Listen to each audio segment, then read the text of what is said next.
Welcome dear student, welcome to NCERT with Rajesh sir.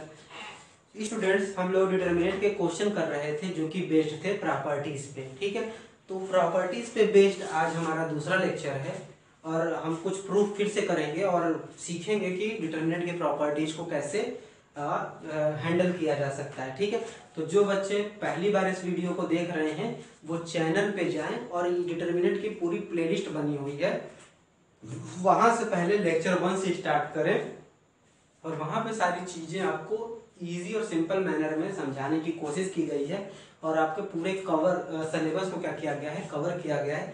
साथ ही साथ आपके इनवर्स ट्रिग्नोमेट्रिक फंक्शन और मैट्रिक्स की पूरी प्लेलिस्ट है जहां पे बहुत सारे क्वेश्चन कराए गए हैं विद कॉन्सेप्ट, और ये ध्यान रखा गया है कि लैंग्वेज ज्यादा टफ ना हो और सिलेबस तो पूरा कंप्लीट है। दूसरी चीज कि जब भी आप इस वीडियो को देखें या इससे रिलेटेड कोई भी मैथ्स की वीडियो आती है तो आप क्या करें कि पेन और पेपर के साथ बैठे, ताकि जो जो चीजें यहाँ पे लिखी जा रही हैं, जो जो चीजें आपसे कही जाएंगी करने के लिए, वो आप चीजें करेंगे, साथ साथ लिखेंगे तो उससे फायदा होगा आपको। तो चलिए ये वीडियो स्टार्ट करते हैं। और अगर किसी बच्चे ने प्रॉपर्टीज वाली क्लास मिस कर दी है तो प्रॉपर्टीज वाली क्लास लेक्चर 8 है बच्चों, और आप वहां पे डिटर्मिनेंट की प्रॉपर्टीज को पहले देख सकते हैं क्योंकि वही चीज बार बार यहाँ लगेगी। तो जब तक प्रॉपर्टीज हमको नहीं पता रहेगी तब तक हम कैसे चीजों को कर पाएंगे। ठीक है, तो चलिए स्टार्ट करते हैं, एलएचएस देते हैं। तो बच्चों, मैंने एक ही चीज बताया था कि जब भी डिटर्मिनेंट के क्वेश्चन आपको सॉल्व करने होंगे आपको बस याद रखना है कि एक ही रूल है। वो रूल ये है कि आपको मैक्सिमम 0 बनाना है। ठीक है, तो अब क्या है, प्रॉपर्टी यहाँ पे एक ये है कि अगर किसी रो से या किसी कॉलम से अगर कोई एलिमेंट बाहर कॉमन आ सकता है तो कॉमन ले लेते हैं। तो यहाँ पे आप पा रहे होंगे कि कॉलम फर्स्ट से x बाहर आ सकता है, दिख रहा है, यक्स यक्स यक्स। कॉलम 2 से y बाहर आ सकता है, दिख रहा है, और कॉलम 3 से z बाहर आ सकता है। तो तीनों बाहर निकाल लेते हैं। तो जब बाहर निकालेंगे तो बचेगा बच्चों यक्स वाई जेड। हमारे साथ साथ करते चलिए क्योंकि मैं इरेज करूंगा, बनाऊंगा, इरेज करूंगा, तो आप समझते चलिए और फिर उसके बाद सॉल्व भी करते चलिए। तो ये हो जाएगा 1, ये हो जाएगा 1, ये हो जाएगा 1, ये हो जाएगा यक्स, ये हो जाएगा वाई, ये हो जाएगा जेड, ये हो जाएगा यक्स स्क्वायर, ये हो जाएगा वाई स्क्वायर, ये हो जाएगा जेड स्क्वायर।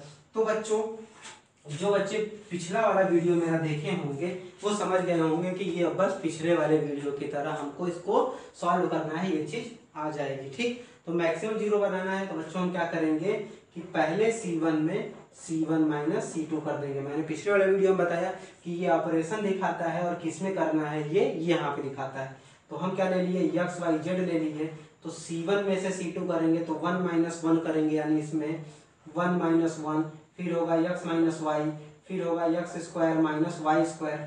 ठीक है बच्चों, और हमको C2 और C3 को छूना नहीं है क्योंकि उसमें कुछ करना ही नहीं है। ये हो गया 1, हो गया जेड, हो गया जेड स्क्वायर। ठीक है, लिखते चलिए बच्चों, मैं बार बार कह रहा हूँ क्योंकि मैं इरेज करूंगा और आपको समझ में भी आता चलेगा। तो अब देखिए, तो ये हो गया, यहाँ पे 0 हो गया, एक लाइन और लिख लेते हैं। ठीक है, तो ये क्या हो गया 0, ये क्या हो गया यक्स माइनस 1, और वाई, अगर इसमें बच्चों फार्मूला लगा दे तो यक्स माइनस वाई हो गया और क्या हो गया यक्स प्लस वाई हो गया। फिर इसको छूना नहीं है तो ये 1 हो गया, वाई हो गया, क्या हो गया वाई स्क्वायर, ये क्या हो गया 1 हो गया, जेड हो गया जेड स्क्वायर हो गया। ठीक है, एक 0 बच्चों बन गया। अब हमें क्या करना है, हमें दूसरा 0 बनाना है। तो दूसरा 0 बनाने का मेथड क्या है बच्चों, फिर वहां से वहां माइनस करिए जहां पे आपको 0 मिल पा रहा है। ठीक है, तो चलिए देखते हैं कहाँ पे 0 मिल पा रहा है। तो कुछ बच्चे सजेस्ट कर रहे होंगे कि सर अगर C2 में से C3 माइनस कर दिया जाए और कहाँ पे किया जाए, C2 में, तो काम हमारा बन जाएगा। उसके पहले हम देख सकते हैं कि C1 से हम क्या निकाल सकते हैं बच्चों, यक्स माइनस वाई निकाल सकते हैं। दिख रहा है ना, यक्स माइनस वाई यहाँ भी, यक्स माइनस वाई यहाँ भी, निकाल लेते हैं। तो यक्स वाई जेड हो गया और एक्स माइनस वाई हो गया। ठीक, अब कॉलम फर्स्ट में कुछ करना नहीं है तो यहाँ पे बचेगा 1, यहाँ पे क्या बचेगा यक्स प्लस वाई। अब देखिए कह रहा है कि C2 में से C3 और करना किस में है, C2 में है, तो 1 माइनस 1 हो जाएगा, यहाँ कुछ नहीं करना है। ये हो जाएगा y माइनस जेड, यहाँ पे कुछ नहीं करना है।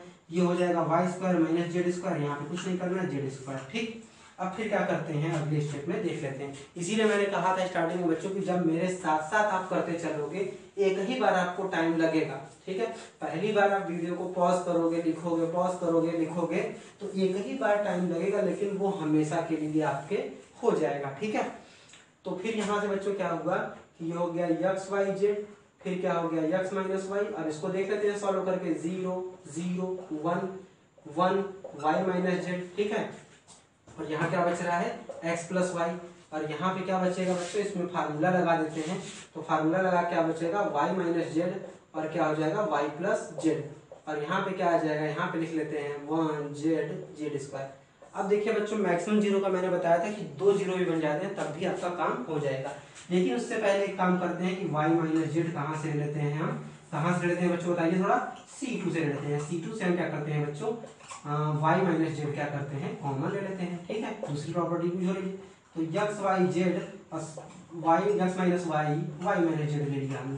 तो हमको किससे कॉमन लेना है, C2 से। तो बाकी को हम छुएंगे भी नहीं, ये हो गया 0, ये हो गया 1, ये क्या हो गया एक्स प्लस वाई, ये हो गया 0, ये हो गया 1, यहाँ पे कितना बचा वाई प्लस जेड, ये हो गया 1, ये हो गया जेड, ये हो गया जेड स्क्वायर, ठीक है बच्चों।